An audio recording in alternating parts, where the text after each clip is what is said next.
噔噔噔噔噔，噔噔噔噔。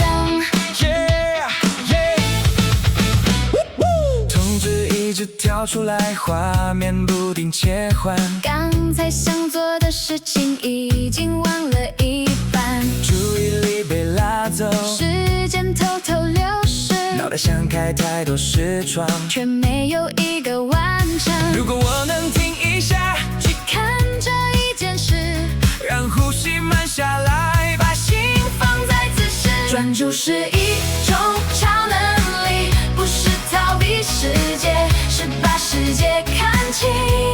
当我不被拉走，当我不再分心，每一秒都变得真实又安定。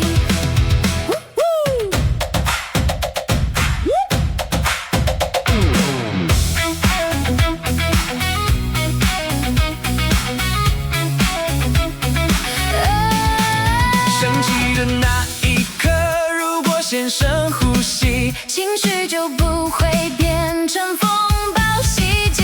当心稳定下来，想法自然清晰。原来真正的自由不是随便反应，专注是一种超能力，让我拿回主权，在混乱的声